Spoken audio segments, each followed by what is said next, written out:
प्रिय भैया बहनों, कक्षा 10 जीव विज्ञान अध्याय 1 जैव प्रक्रम में कल पहला वीडियो आपने देखा। आज उसी क्रम में हम जैव प्रक्रम या जीवन की प्रक्रियाएं पढ़ रहे हैं, जिसके अंतर्गत पोषण, श्वसन, उत्सर्जन, परिसंचरण, प्रजनन आदि जीवन की प्रक्रियाएं हैं। आज हम लोग पोषण के बारे में अध्ययन करेंगे। पोषण क्या है?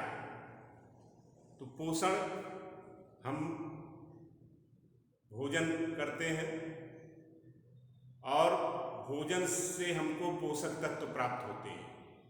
विभिन्न प्रकार के पोषक तत्व जैसे कार्बोहाइड्रेट है, वसा है, प्रोटीन है, विटामिन, खनिज लवण, जल आदि, ये तमाम पोषक तत्व हमको भोजन से मिलते हैं।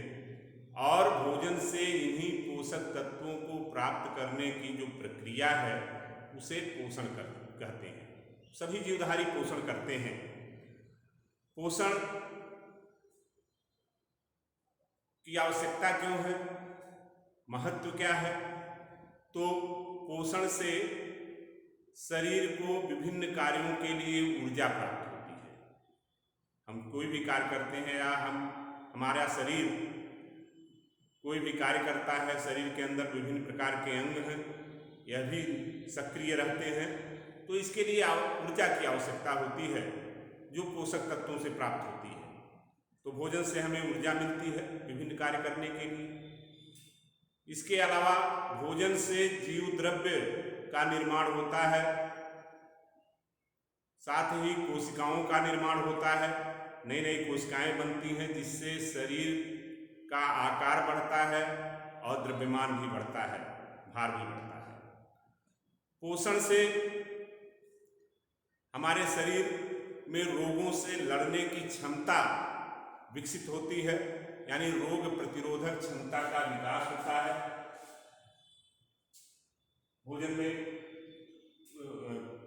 साथ ही शरीर में टूट फूट की मरम्मत भी होती है पोषक तत्वों से, यानी चोट लग जाता है, घाव लग जाता है, तमाम प्रकार की कोशिकाएं नष्ट होती हैं, तो इनका निर्माण होता है और इनकी मरम्मत होती है।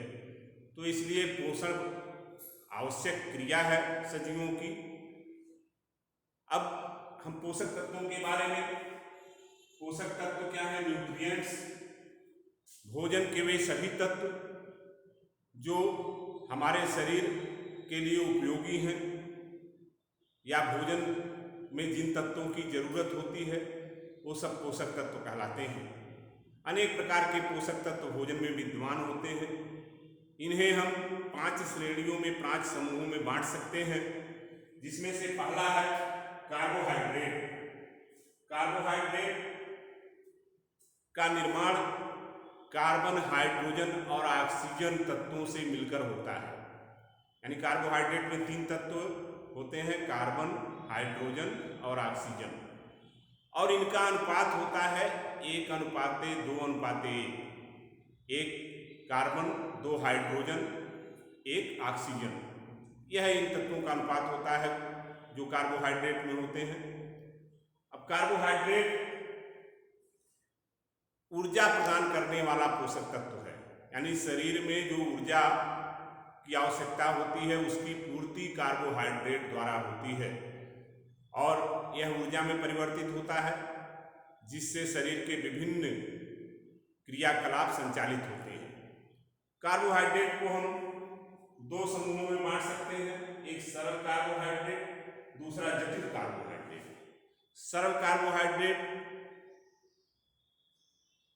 जैसे ग्लूकोज है, फ्रक्टोज है, लैक्टोज है, माल्टोज है, गैलेक्टोज है, ये तमाम कार्बोहाइड्रेट हैं जो सरल होते हैं, यानी इनका अणुसूत्र छोटा होता है। जैसे ग्लूकोज का है C6H12O6, फ्रक्टोज का भी यही है C6H12O6, सुक्रोज है चीनी C12H22O11।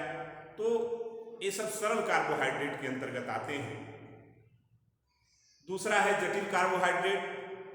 जटिल यानी जिनके संरचना जटिल होती है, जिनका अणुभार अधिक होता है, दीर्घ एवं जटिल अणु होते हैं, जैसे स्टार्च या मंड, सेलुलोज आदि जटिल कार्बोहाइड्रेट के अंतर्गत आते हैं। मंड, स्टार्च, सेलुलोज भी है, सेलुलोज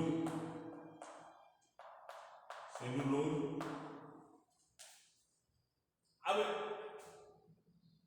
जो सरल कार्बोहाइड्रेट हैं वो आलू, वह गन्ना, चुकंदर, खजूर और फलों के रस से प्राप्त होते हैं।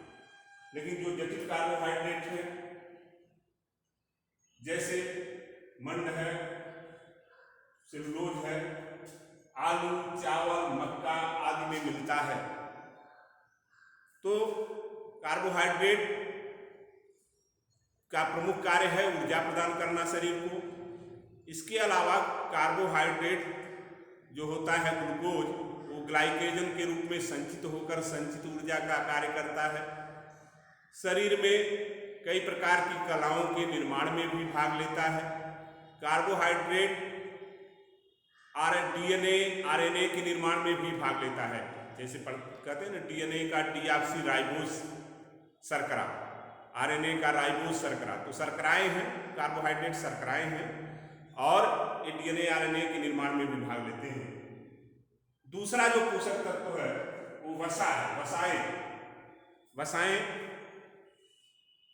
यह भी कार्बन, हाइड्रोजन और ऑक्सीजन से मिलकर बने होते हैं, लेकिन इसमें हाइड्रोजन का जो अनुपात, ऑक्सीजन का जो अनुपात होता है वह ग्लूकोज कार्बोहाइड्रेट की अपेक्षा कम होता है, यानी असंतृप्त होते हैं और यह हमारे शरीर में संचित ऊर्जा के स्रोत हैं, यानी हमारे शरीर में ये संग्रहित होते हैं, संग्रह रहते हैं। और जब हमको ग्लूकोज या कार्बोहाइड्रेट भोजन से नहीं मिलता है, ऐसी स्थिति में वसा का उपयोग ऊर्जा प्राप्त करने के लिए किया जाता है। यह हमारी त्वचा के नीचे जम करके, चर्बी जिसको कहते हैं, जम करके संचित ऊर्जा स्रोत के रूप में विद्यमान रहते हैं। इनका प्रमुख कार्य ऊर्जा प्रदान करना है, लेकिन यह